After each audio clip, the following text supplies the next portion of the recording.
Ben-Hadad Raja Aram mengumpulkan seluruh tentaranya. 32 orang raja bersama-sama dia, beserta kuda dan kereta. Lalu ia maju, ia mengepung Samaria dan memeranginya.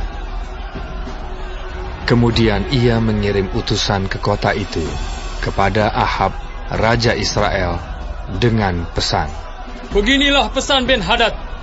Emasmu dan perakmu adalah milikku, dan juga istri-istri dan anak-anakmu yang cantik-cantik adalah milikku.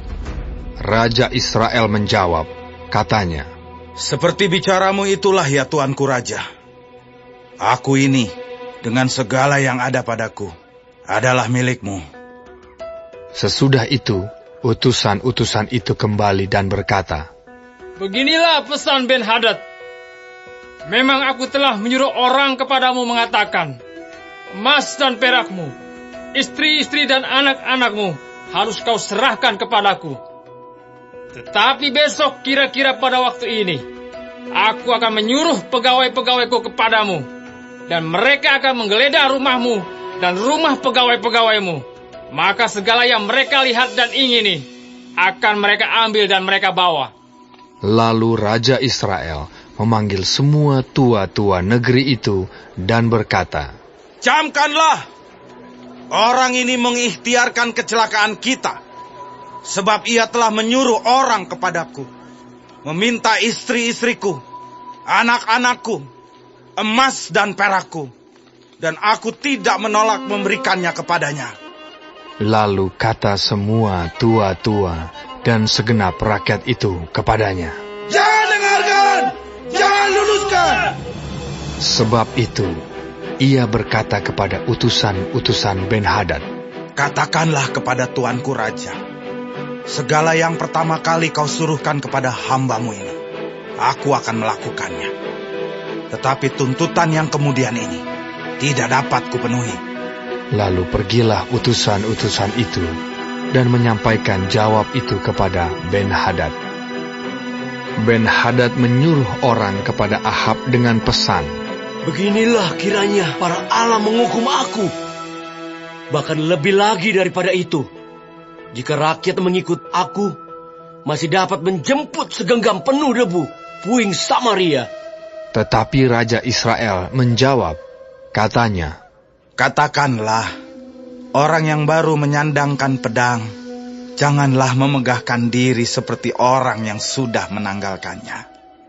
Segera sesudah Ben-Hadad mendengar perkataan itu, pada waktu ia sedang minum-minum dengan raja-raja di pondok, berkatalah ia kepada pegawai-pegawainya, aturlah barisanmu. Lalu mereka mengatur barisannya melawan kota itu. Tetapi tiba-tiba tampillah seorang nabi kepada Ahab, Raja Israel, serta berkata, beginilah firman Tuhan. Sudahkah kau lihat semua orang yang sangat ramai itu? Bahwasanya pada hari ini, aku akan menyerahkan mereka ke dalam tanganmu, supaya engkau tahu bahwa akulah Tuhan. Lalu bertanyalah Ahab, dengan bantuan siapa? Jawabnya, beginilah firman Tuhan. Dengan bantuan orang-orang muda pengiring kepala-kepala daerah. Tanyanya pula, siapakah yang akan memulai perang? Jawabnya, engkau. Kemudian ia menghitung jumlah orang-orang muda pengiring kepala-kepala daerah itu. Ada 232 orang banyaknya, dan sesudah mereka itu, ia menghitung jumlah seluruh rakyat, yakni segenap orang Israel. Ada 7.000 orang banyaknya. Lalu mereka maju menyerang pada waktu tengah hari, sementara Ben-Hadad minum-minum sampai mabuk di pondoknya, bersama dengan ke-32 raja yang membantunya. Ketika orang-orang muda pengiring kepala-kepala daerah itu maju menyerang lebih dahulu, maka Ben-Hadad menyuruh orang menyelidikinya, dan mereka memberitahukan kepadanya demikian, ada orang-orang maju menyerang dari Samaria. Lalu katanya, Entah mereka datang dengan maksud damai, entah dengan maksud perang. Tangkaplah mereka hidup-hidup. Sementara itu, keluarlah mereka itu dari dalam kota, yakni orang-orang muda, pengiring kepala-kepala daerah, dan juga tentara yang mengikuti mereka.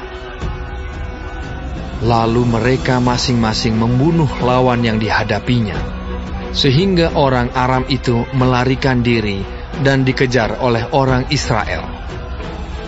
Tetapi Ben-Hadad, Raja Aram, dapat meluputkan diri dengan naik kuda beserta sejumlah orang berkuda.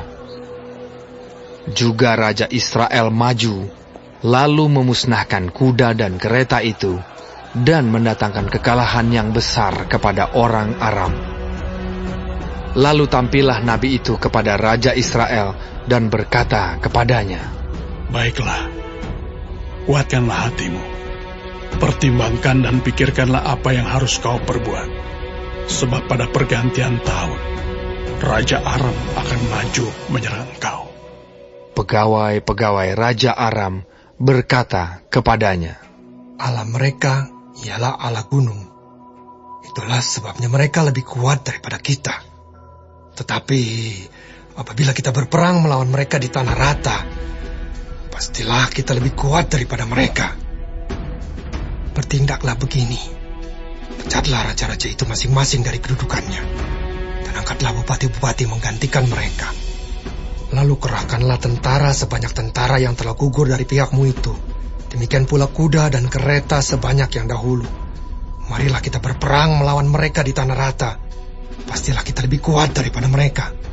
Raja mendengarkan usul mereka dan bertindak demikian. Dalam tahun yang berikutnya, Ben-Hadad memeriksa barisan orang Aram. Lalu ia maju ke Afek untuk berperang melawan orang Israel. Orang Israel pun memeriksa barisannya, dan setelah dibekali, mereka berangkat menghadapi orang Aram. Orang Israel berkemah di hadapan mereka seperti dua kawanan kambing, sedang orang Aram telah datang membanjiri negeri itu. Maka tampillah abdi Allah dan berkata kepada Raja Israel, Beginilah firman Tuhan. Oleh karena orang Aram itu telah berkata, Tuhan ialah Allah gunung dan bukan Allah dataran, maka aku akan menyerahkan seluruh tentara yang besar itu ke dalam tanganmu, supaya kamu tahu bahwa akulah Tuhan. 7 hari lamanya mereka berkemah berhadap-hadapan. Tetapi pada hari yang ke-7, mulailah pertempuran. Dan pada suatu hari, orang Israel menewaskan 100.000 orang berjalan kaki dari orang Aram itu. Orang-orang yang masih tinggal melarikan diri ke Afek, ke dalam kota. Tetapi temboknya roboh menimpa ke-27.000 orang yang masih tinggal itu. Sementara itu, Ben-Hadad melarikan diri dan masuk ke kota dan bersembunyi dari satu kamar ke kamar yang lain. Lalu berkatalah pegawai-pegawainya kepadanya, Ketahuilah, kami telah mendengar bahwa raja-raja kaum Israel itu adalah raja-raja pemurah. Marilah kita menaruh kain kabung pada pinggang kita dan tali pada kepala kita, dan dengan demikian keluar menghadap Raja Israel. Barangkali ia akan menyelamatkan nyawamu. Lalu mereka melilitkan kain kabung pada pinggang mereka dan tali pada kepala mereka. Kemudian mereka pergi menghadap Raja Israel sambil berkata, Hambamu Ben-Hadad berkata, kiranya tuanku membiarkan aku hidup. Jawabnya, Masih hidupkah dia? Dia saudaraku. orang-orang itu menganggap hal itu sebagai tanda yang baik. Maka segeralah mereka berpegang pada perkataannya itu, lalu berkata, Memang saudaramu Ben-Hadad. Sesudah itu, berkatalah Ahab, Pergilah, ambil dia. Jadi keluarlah Ben-Hadad mendapatkan dia, lalu diajak naik ke atas kereta. Kata Ben-Hadad kepadanya, kota-kota yang telah diambil Bapakku dari pihak Bapamu akan kukembalikan. Engkau boleh juga membuat pasar bagimu di Damsyik, seperti yang dibuat Bapakku di Samaria. Dan aku sendiri, kata Ahab, akan membiarkan engkau pergi dengan perjanjian. Lalu ia mengadakan perjanjian dengan dia dan membiarkannya pergi. Seorang dari rombongan nabi berkata kepada temannya atas perintah Tuhan, Pukullah aku. tetapi orang itu menolak memukulnya. Lalu ia berkata kepadanya, Oleh sebab engkau tidak mendengarkan suara Tuhan, ketahuilah, apabila engkau pergi daripadaku, seekor singa akan menerkam engkau. Dan ketika orang itu pergi daripadanya, maka seekor singa bertemu dengan dia lalu menerkam dia. Kemudian nabi itu bertemu dengan orang lain, lalu ia berkata, Pukullah aku. Orang itu memukul dan melukai dia. Sesudah itu, nabi itu pergi dan berdiri menantikan raja di jalan, sambil menyamar dengan membubuh kain pembalut pada matanya. Pada waktu raja lewat, ia mengadukan halnya kepada raja, katanya, Ketika hambamu ini maju ke tengah pertempuran, tiba-tiba ada seorang meninggalkan barisan dan membawa seorang kepadaku sambil berkata, Jagalah orang ini, jika ia hilang dengan cara bagaimanapun juga, maka nyawamu adalah ganti nyawanya, atau engkau harus membayar setalenta perak.